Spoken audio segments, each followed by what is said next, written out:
Hello, કેમ છો મિત્રો? મજામાં? આજે નવો ટોપિક આપણે શરૂ કરીએ છીએ મિત્રો. સંયુક્ત હિસ્સાવાળી કંપની, જોઈન્ટ સ્ટોક કંપનીની વાત કરીએ છીએ આપણે. જોઈન્ટ સ્ટોક કંપની, આપણે જે લિમિટેડ કંપની, રિલાયન્સનું નામ તમે સાંભળ્યું છે ને? હા કે ના? હા, જે રિલાયન્સનું નામ તમે સાંભળ્યું છે, બસ એવી કંપનીઓના આપણે એનો આજે અભ્યાસ કરવાનો છે. કંપનીનું અસ્તિત્વ કેમ આવ્યું, શા માટે આવ્યું, એ બધી જ આપણા પ્રશ્નોના આપણે અહીંયા આગળ જવાબો પણ મેળવવાના છે. હજુ પહેલાં તો સૌથી પહેલાં તો છે ને મિત્રો કે ઔદ્યોગિક ક્રાંતિ આવી. ઔદ્યોગિક ક્રાંતિ આવી એટલે સ્વાભાવિક પ્રમાણે લોકોની માંગને આધારે ઉત્પાદન થવા લાગ્યું. મિત્રો પહેલાં માંગ હતી પણ ઉત્પાદન જ નહોતું. હવે સમય બદલાયો છે, માંગ વધવા લાગી, એની સામે ઉત્પાદન પણ વધવા લાગ્યું. એટલે મોટા પાયા પર ઉત્પાદનની શરૂઆત થઈ ને, તો મોટા પાયા પર ઉત્પાદનની શરૂઆત થાય એટલે સ્વાભાવિકપણે મૂડીની વધારે જરૂર પડે. મૂડી વધારે જરૂર પડે તો મૂડી જેટલી વધારે એટલું જોખમનું પ્રમાણ પણ વધારે મિત્રો. આ બે વસ્તુ સર્જાઈ. તો એ હેતુથી બરાબર, એ હેતુથી અહીંયા આગળ વૈયક્તિક માલિકી અને ભાગીદારી પેઢી અનુકૂળ ન આવે. કારણ કે મોટા પાયા પર મૂડીરોકાણ થતું હોય ત્યારે વૈયક્તિક માલિકી અને ભાગીદારી પેઢી નકામી થઈ જાય મિત્રો. તો એવા સંજોગોમાં વૈયક્તિક માલિકી અને ભાગીદારી પેઢીની અમુક મર્યાદાઓ, બરોબર છે. કેવી મર્યાદાઓ?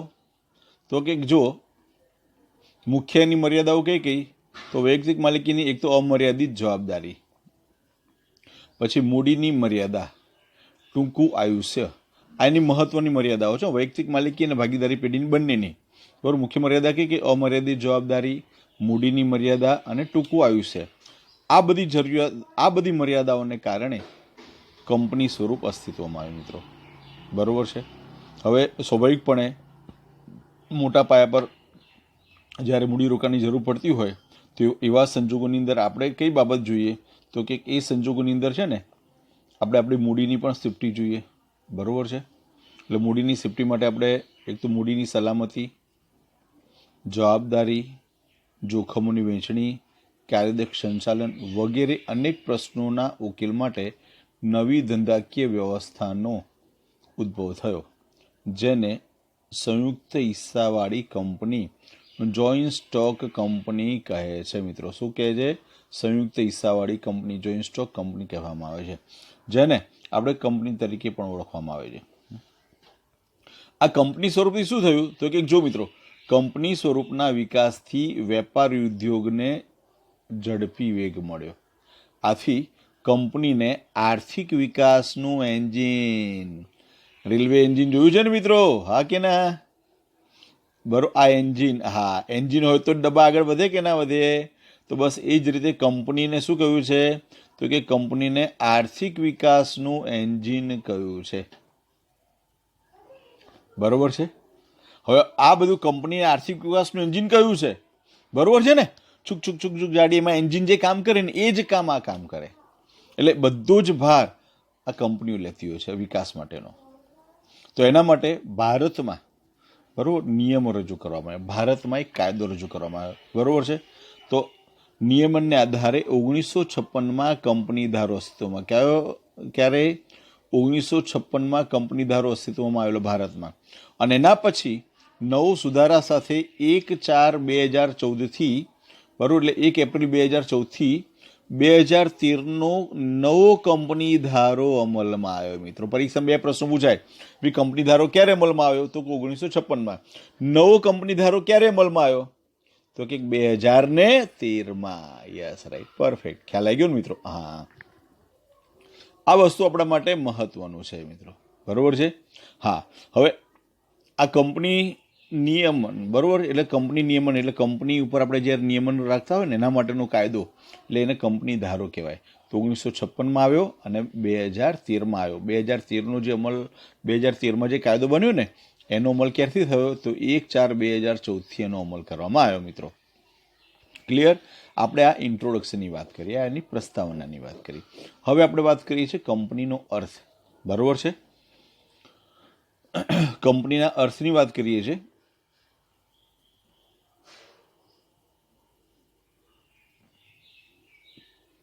તો કે સૌથી પહેલા આપણે કંપનીનો અર્થ ભણીએ.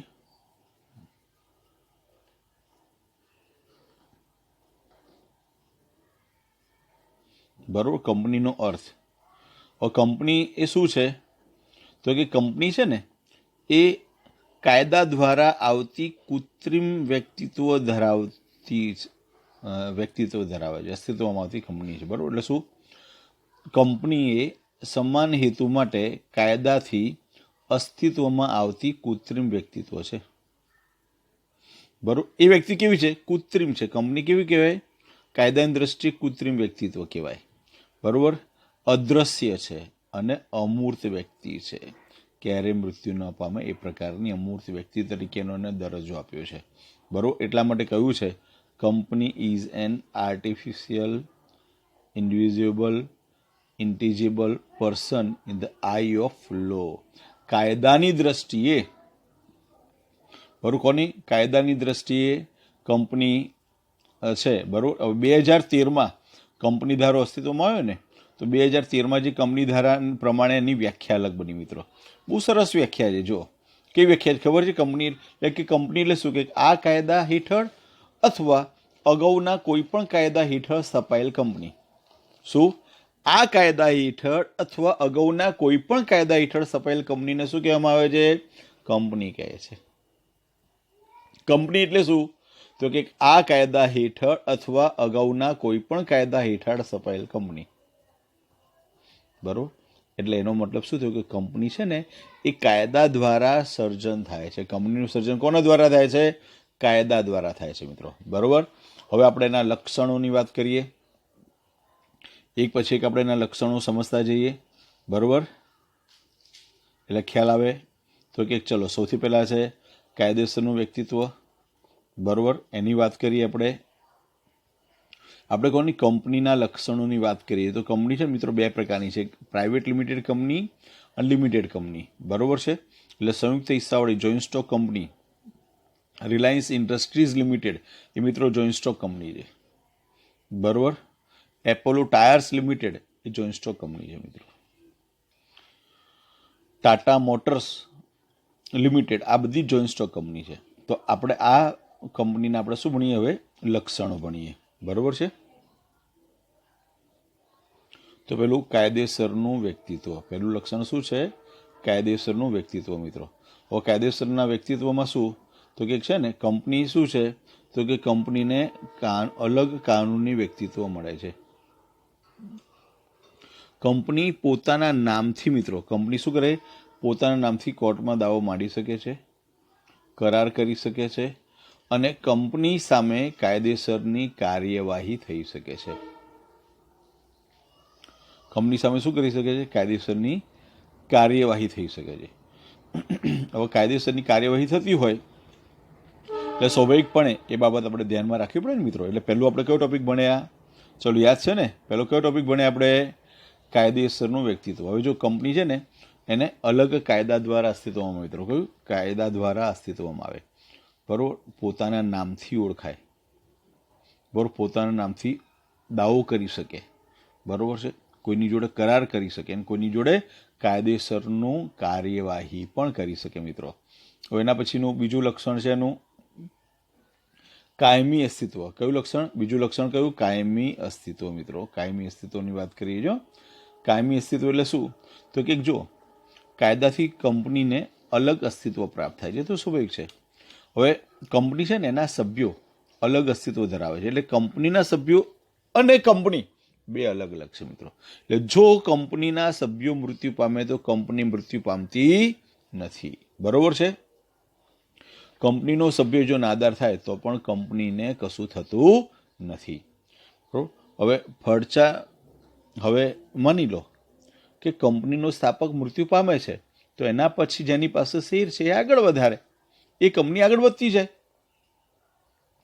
રિલાયન્સ ઇન્ડસ્ટ્રીઝની સ્થાપના કોને કરી? તો કે મુકેશ અંબાણીએ? ના, ધીરુભાઈ અંબાણીએ કરેલી. હવે ધીરુભાઈ અંબાણી છે નહીં છતાં બી રિલાયન્સ ઇન્ડસ્ટ્રીઝ ચાલ્યા કરે છે. ખ્યાલ આવ્યો? ટાટા કંપનીની સ્થાપના કોને કરેલી? તો કે જેડી ટાટાએ કરેલી. તો આજે હયાત નથી, 100 વર્ષ પહેલા કંપનીની સ્થાપના થઈ છે, આજે હયાત નથી છતાં પણ એ કંપની ચાલે છે. એટલે કાયમી અસ્તિત્વ કહેવાય મિત્રો, બરોબર છે. એની અંદર શું છે? તો કે એને કંપનીને અલગ અસ્તિત્વ પ્રાપ્ત થાય છે. બરાબર છે. પછી અલગ અસ્તિત્વ ધરાવતી હોવાને કારણે શું થાય છે, સભ્ય મૃત્યુ પામે, નાદાર થાય તો પણ કંપનીને કોઈ અસર થતી નથી. ખ્યાલ આવ્યો? સમજ પડી? હા કે ના? Okay, right. હવે એના પછીનું ત્રીજું લક્ષણ આવે મિત્રો, કયું છે? મૂડીનું નાના હિસ્સામાં વિભાજન. શું છે? મૂડીનું નાના હિસ્સામાં વિભાજન.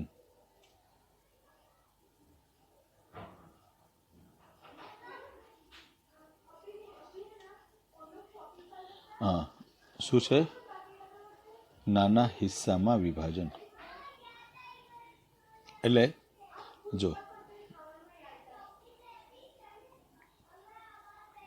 કેવી રીતે, તો કે જો કંપનીનું નાના હિસ્સામાં, એટલે કંપનીની મૂડીને છે ને નાના નાના ભાગોમાં વેચવામાં આવે છે. બરાબર છે? દરેક હિસ્સાને, દરેક ભાગને, દરેક હિસ્સો એટલે શું કહેવાય? દરેક ભાગને શું કહેવામાં? શેર કહેવામાં આવે છે. બરાબર? શેર બહાર પાડીને કંપની શું કરે? વિશાળ પાયાનું મૂડી ભંડોળ એકઠું કરે છે. અને જે વ્યક્તિ શેર ખરીદે છે ને મિત્રો, એ શું કહેવાય? કંપનીનો શેર હોલ્ડર કહેવાય છે. યાદ આવે કે નહીં? હા કે નહીં? બરાબર. હવે જો કંપનીની મૂડી શેમાં? તો કંઈક નાના નાના ભાગોમાં વેચાયેલી છે. કંપનીની મૂડી શેમાં વેચાયેલી છે? તો કંઈક નાના નાના ભાગોમાં વેચાયેલી છે.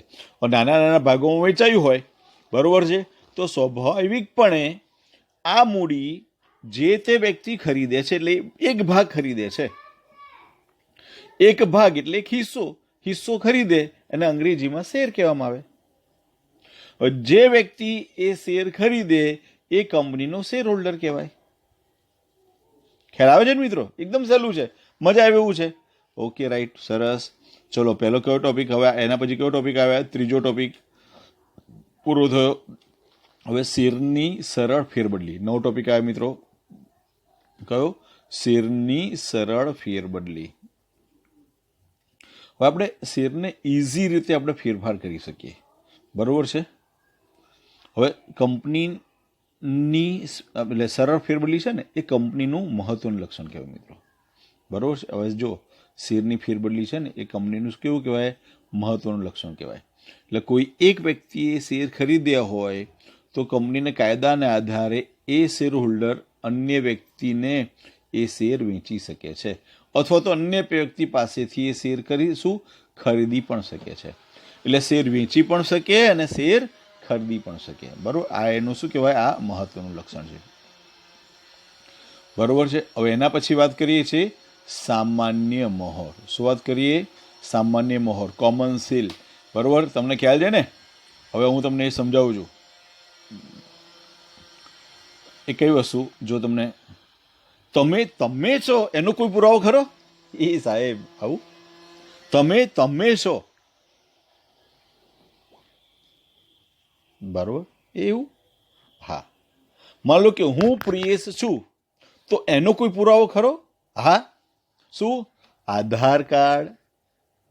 આધાર કાર્ડમાં મારો ફોટોગ્રાફ, એ મારો ફોટો, મારું નામ, એ મારો આધાર કાર્ડ છે, એ મારી ઓળખ છે. તો એ જ રીતે અહીંયા આગળ કંપની છે ને, કંપની, એ કંપનીની ઓળખ, એને કોમન સીલ કહેવાય. દરેક કંપનીની ઓળખ અહીંયા આગળ અલગ અલગ રીતે થાય મિત્રો. બરાબર? અલગ અલગ થાય. એટલે જેટલી પણ કંપનીઓ છે એ બધાના કોમન સીલ અલગ અલગ છે. એટલે કે ટૂંકમાં સામાન્ય મોહર એને કહેવાય. હવે એ કોમન સીલને આધારે જે રીતે આપણે કોઈ પણ જગ્યાએ જઈએ તો કંઈક લાવો, ચલો આધાર કાર્ડની ઝેરોક્સ લાવો, લાયસન્સ કઢાવો તો બી, કઈ વસ્તુ ખરીદવી હોય તો બી, સિમ કાર્ડ ખરીદવું હોય, મોબાઈલનું સિમ કાર્ડ ખરીદવું હોય, આધાર કાર્ડની ઝેરોક્સ લાવો. બરાબર? આપણે કોઈ પણ પ્રકારના બેંકમાં ખાતું ખોલાવવું હોય તો બી આધાર કાર્ડની ઝેરોક્સ લાવો. બરાબર છે? આ બધા જ માટે આધાર કાર્ડ જોઈએ ને. એ જ રીતે કંપનીને કોમન સીલ હોય, એનો ટ્રેડમાર્ક હોય, એનો એક ચિહ્ન હોય. કોમન સીલ મતલબ સામાન્ય મોર એક ચિહ્ન તરીકે ઓળખાય. બરોબર છે? એ કયા? તો કે એ કરારો, પછી શેર પ્રમાણપત્રો, પછી દસ્તાવેજો, રોજબરોજના વ્યવહારો, બરાબર, આ બધા જ માટે કંપનીએ શું દર્શાવવું પડે? સંમતિપત્ર દર્શાવવું પડે. હવે જો હું તમને એનું ઉદાહરણ આપું તમને એટલે ખ્યાલ આવશે.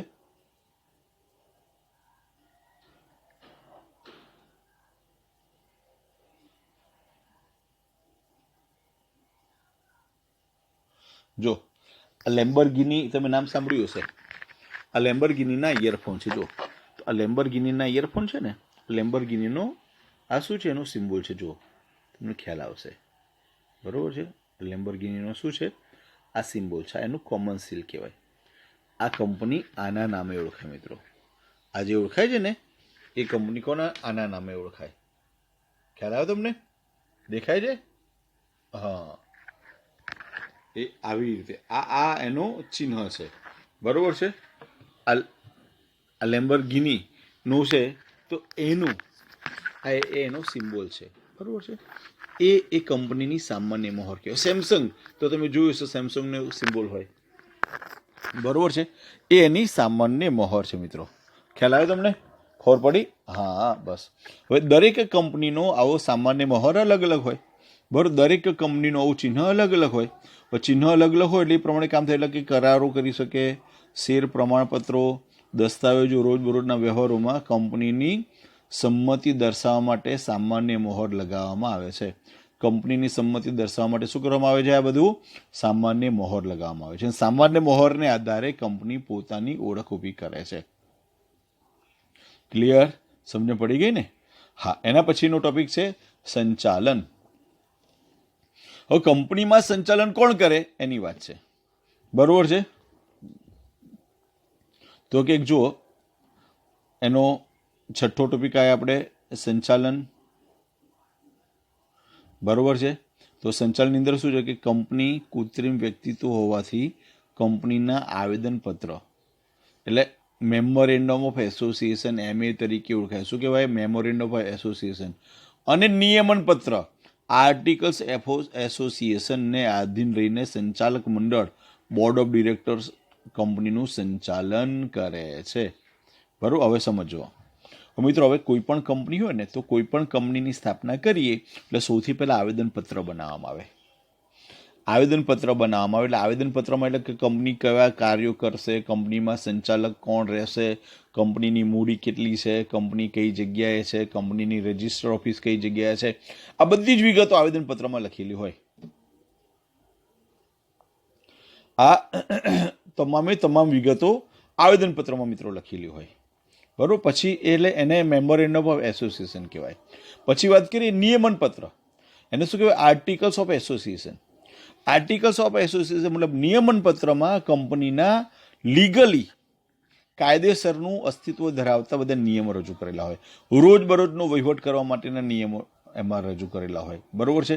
તો આ આર્ટિકલ્સ ઓફ એસોસિએશન અને મેમોરેન્ડમ ઓફ એસોસિએશન એટલે આવેદનપત્ર અને નિયમન પત્ર ને આધીન રહીને કંપનીનું સંચાલન બોર્ડ ઓફ ડિરેક્ટર્સ કરે છે. એટલે કે કંપનીનું સંચાલન કંપનીના સંચાલકો કરે છે.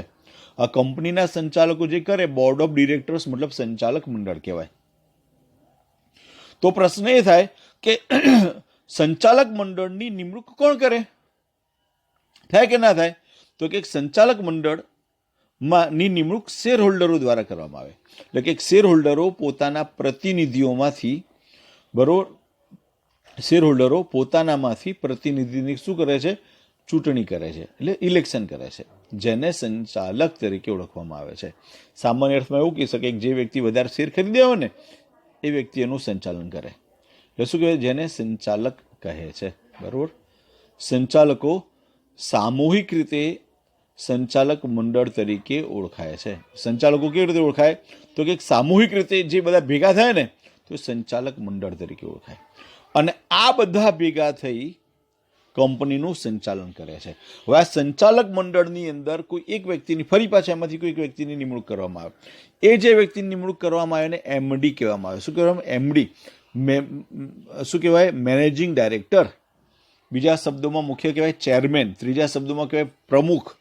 બરોબર છે. MD કે જે મુખ્ય સંચાલક. બરોબર. શું કહેવાય? કંપનીનો મુખ્ય સંચાલક. એટલે એ કોણ? તો કે કંપની એટલે બોર્ડ ઓફ ડિરેક્ટર્સ દ્વારા એની નિમણૂક કરવામાં આવે. એટલે શેર હોલ્ડરો પોતાનામાંથી પ્રતિનિધિની ચૂંટણી કરે છે, એટલે ચૂંટે છે, તેને સંચાલક કહેવામાં આવે છે. બરાબર છે. સંચાલકો સામૂહિક રીતે સંચાલક મંડળ તરીકે ઓળખવામાં આવે છે, જે કંપનીનું સંચાલન સંભાળે છે. આમ કંપનીમાં માલિક અને સંચાલન બંને અલગ અલગ છે. એટલે કંપનીના માલિકો અલગ અને કંપનીનું સંચાલન કરનાર અલગ. ખ્યાલ આવ્યો મિત્રો? પાકું? હા કે નહીં? એટલે આ સૌથી મહત્વનો ટોપિકની આપણે વાત કરી. બરાબર છે. સૌથી મહત્વનો ટોપિક એટલે તમને ક્લિયર થાય કે ડાયરેક્ટર્સ એટલે શું એ તમને ખબર હોવી જોઈએ, સંચાલક મંડળ એટલે શું એ વસ્તુનું તમને ખબર હોવી જોઈએ. બરાબર છે. કંપનીનું સંચાલન કોણ કરે? બોલો તો. ચલો, યસ, રાઈટ. ચલો પ્રગતિ બોલો. હા, રાજ બોલો. કંપનીનું સંચાલન કોણ કરે? બોલો બોલો. હા, સંચાલક મંડળ દ્વારા સંચાલન કરવામાં આવે. બરાબર છે. તો કે શેર હોલ્ડરો જે પ્રતિનિધિને ચૂંટે છે એને શું કહેવાય? તો કે સંચાલક કહેવાય. બરોબર ને મિત્રો? હા, હવે તમને બધી જ ખબર પડવા લાગી છે. સરસ મજાની ખ્યાલ આવે છે ને? હા, બરોબર છે. હવે એના પછીના આપણે ટોપિકની વાત કરીએ છીએ. નવો ટોપિક લઈએ. સભ્યોનો દરજ્જો. શું? સભ્યોનો દરજ્જો. સભ્યોનો દરજ્જો કેવો છે? તો કે સભ્યોનો દરજ્જો તો કે કંપનીમાં સંચાલન અને માલિક અલગ અલગ હોવાથી, બરોબર, પછી વધતા ઉપરાંત કંપનીને અલગ કાનૂની કૃત્રિમ વ્યક્તિત્વ મળતું હોવાથી કોઈ સભ્ય કંપની વતી કરાર કરી શકે નહીં. બરોબર છે. કોઈ સભ્ય ના કરી શકે કે કોઈ કૃત કંપનીને બંધન કરતા બની શકે નહીં. ખ્યાલ? કોઈ સભ્ય છે ને કંપની વતી કામ ના કરી શકે. હા, સભ્ય કંપની સાથે કરાર કરી શકે. કોઈ પણ સભ્ય છે ને સભ્ય કંપની સાથે કરાર કરી શકે. કંપની કરાર કરે કે ભાઈ તમે સંચાલક તરીકે અમારા કંપનીમાં તમે જોડાઓ. ખ્યાલ આવ્યો? કંપની તમને બોર્ડ ઓફ ડિરેક્ટર્સનું તમને આખું સંચાલન કરે. ખબર પડી? એ પ્રકારે કામ થાય. હા,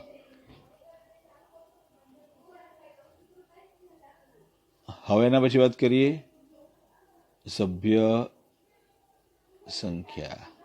બરોબર? કોની વાત કરીએ હવે? સભ્ય સંખ્યાની વાત કરીએ. હવે જુઓ મિત્રો, સભ્ય સંખ્યામાં શું છે? તો કે કંપની જે છે ને, એટલે કે ખાનગી કંપનીમાં ઓછામાં ઓછા 2 અને વધુમાં વધુ 200 સભ્યો. આ યાદ રાખજો. ખાનગી કંપનીમાં ઓછા કેટલા? તો કે ખાનગી કંપનીમાં ઓછામાં ઓછા 2 અને વધુમાં વધુ 200 સંખ્યા હોવી જોઈએ. કેટલી? 200 સંખ્યા હોવી જોઈએ. અને જાહેર કંપનીમાં વધુમાં વધુ એટલે ઓછામાં ઓછા 7 અને વધુમાં વધુ અમર્યાદિત સભ્યો હોવા જોઈએ. એટલે સભ્ય સંખ્યા પર કોઈ નિયંત્રણ નથી જાહેર કંપનીમાં, ખાનગી કંપનીમાં. ફરી એક વખત કહું છું મિત્રો કે આ યાદ રાખજો. ચલો, ખાનગી કંપનીમાં તો કે ઓછામાં ઓછા 2 અને વધુમાં વધુ 200. 2 અને 200 યાદ રાખનારા કેટલા? 2 અને 200. કઈ? ખાનગી કંપનીમાં. ખ્યાલ આવ્યો? હવે જાહેર કંપનીમાં શું? તો કે જાહેર કંપનીમાં ઓછામાં ઓછા 7 અને સભ્ય સંખ્યા ઉપર કોઈ નિયંત્રણ નથી. મતલબ અમર્યાદિત સભ્યો આપણે ગમે એટલા આપણે રાખી શકીએ છીએ. ક્લિયર? સમજણ પડી? ફરી ખ્યાલ આવી ગયો ને? હા. એના પછીનો નવો ટોપિક લઈએ છીએ તો કે સભ્યોની જવાબદારી. બરોબર? કયો ટોપિક લઈએ? સભ્યોની જવાબદારી. તો કે જો કોઈ પણ સભ્યોની જવાબદારી કેવી હોય? તો કે સભ્યોની જવાબદારી મર્યાદિત અને અમર્યાદિત હોઈ શકે છે. સભ્યોની જવાબદારી કેવી હોય? મર્યાદિત અથવા અમર્યાદિત હોઈ શકે. મર્યાદિત અથવા અમર્યાદિત હોઈ શકે છે. હવે બીજી રીતે વાત કરીએ તો કે શેરથી મર્યાદિત જવાબદારીવાળી કંપનીના સભ્યોની જવાબદારી એના ધારણ કરેલા શેર પૂરતી છે. ફર્યો? શેરથી મર્યાદિત જવાબદારીવાળી કંપનીના સભ્યોની જવાબદારી તેને ધારણ કરેલા શેરની રકમ પૂરતી મર્યાદિત છે. ધારણ કરેલા શેરની રકમ પૂરતી કેવી છે? મર્યાદિત છે. ક્લિયર? સમજ પડી? હકીકતમાં કેવું છે? તો કે વાસ્તવમાં અમર્યાદિત જવાબદારીવાળી કંપની ઘણી ઓછી છે. ભારતમાં તો આવી કોઈ કંપનીની સ્થાપના થતી નથી મિત્રો. વિદેશમાં ખરી, ભારતમાં મર્યાદિત જવાબદારી કોઈ કંપની સ્થપાતી નથી. બરાબર, આ યાદ રાખજો. એટલે સભ્યોની જવાબદારી કેવી હોય? મર્યાદિત જવાબદારી જ હોય છે. સભ્યોની જવાબદારી કેવી હોય? મર્યાદિત જવાબદારી. બરોબર છે. હવે ઘણી વખત સભ્યોની જવાબદારી મર્યાદિત કે મર્યાદિત એ આવેદનપત્રમાં દર્શાવવામાં આવે છે. ખ્યાલ આવ્યો? ખબર પડી તમને? એટલે જો હવે તમને એ ખબર હોવી જોઈએ કે મર્યાદિત જવાબદારી એટલે શું, એ ખબર હોવી જોઈએ. ખ્યાલ છે તમને? ખબર છે કે નથી ખબર? ખબર છે કે નથી ખબર તમને? જો મર્યાદિત જવાબદારી એટલે વ્યક્તિએ ખરીદેલા શેર પૂરતી જવાબદારીને મર્યાદિત જવાબદારી કહેવાય. અમર્યાદિત જવાબદારી એટલે વ્યક્તિએ પોતાની અંગત મિલકતો વેચીને પણ દેવું ભરપાઈ કરી આપવું પડે ને, તો એને અમર્યાદિત જવાબદારી કહેવાય. બરાબર, એટલે આ બે બાબત બહુ મહત્વની છે. એના પછી વાત કરીએ છીએ મૂળભૂત અધિકારો. શું કહેવાય? મૂળભૂત અધિકારો. બરોબર. હવે કંપની છે ને મિત્રો, કંપની શું કરે તો કે કાયદાથી કંપનીને અલગ કાનૂની અસ્તિત્વ મળે છે, પણ કંપની દેશની નાગરિક નથી, તેથી નાગરિકની પ્રાપ્યતા હોય તેવા મૂળભૂત અધિકારો કંપનીને મળતા નથી. કંપની દેશની નાગરિક ના કહેવાય. એટલે નાગરિકને જે અધિકારો મળે ને એવા કોઈ અધિકારો મળતા નથી. હા, એટલે આપણને હરીફરી શકવાનો અધિકાર છે, વોટ કરવાનો અધિકાર છે, એટલે મત આપવાનો અધિકાર છે, એ બધા અધિકારો કંપનીને મળતા નથી. ખ્યાલ આવ્યો? સામાન્ય નાગરિકના અધિકારો મળતા નથી. હા, પણ મિલકત ખરીદવાનો અધિકાર છે કંપનીને, કોઈની સાથે કરાર કરવાનો અધિકાર છે, પણ આ મૂળભૂત અધિકારો પ્રાપ્ત થતા નથી. આ બે અલગ અલગ વસ્તુ છે, અધિકારો અને મૂળભૂત અધિકારો. બરાબર, બેઝિક આપણા જે અધિકારો છે ને, આપણે બેઝિક રાઇટ્સ જેને કહીએ, એ બધા અધિકારો આપણા છે, એ માત્ર નાગરિકને મળે, બીજા કોઈને મળતા નથી. એના પછી વાત કરીએ શેર દીઠ મતાધિકાર. સૌથી મહત્વનો ટોપિક છે. બરોબર છે. અને છેલ્લું લક્ષણ છે શેર દીઠ મતાધિકાર.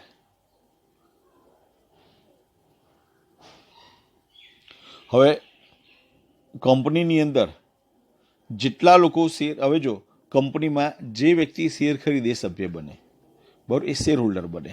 બરાબર છે. એટલે તમે જેટલા શેર ખરીદો એટલા મત આપવાનો અધિકાર છે. એટલે માન લો કે મેં 10 શેર ખરીદ્યા છે તો મને 10 મત આપવાનો અધિકાર છે. હું 1 શેર ખરીદું તો 1 મત આપવાનો અધિકાર છે. બરાબર છે. એટલે આ કંપનીનું સૌથી મહત્વનું આગવું લક્ષણ કહી શકાય. બરાબર છે. એટલે કે કંપનીના સભ્યો તેમની પાસે જેટલી સંખ્યામાં શેર ધરાવતા હોય તેટલા મત આપી શકે છે.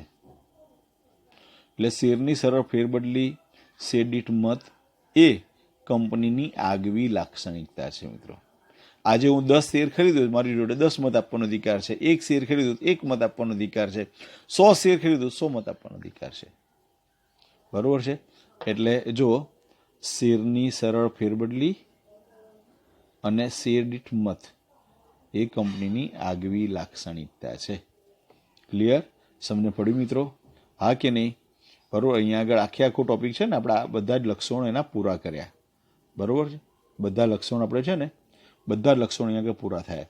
આપણે 11 લક્ષણો છે. 11 લક્ષણો છે ને, તમારે તૈયાર કરવાના. એક વખત ફરી એક વખત જોઈ લઈએ એટલે તમને ખ્યાલ આવે. તો કે જો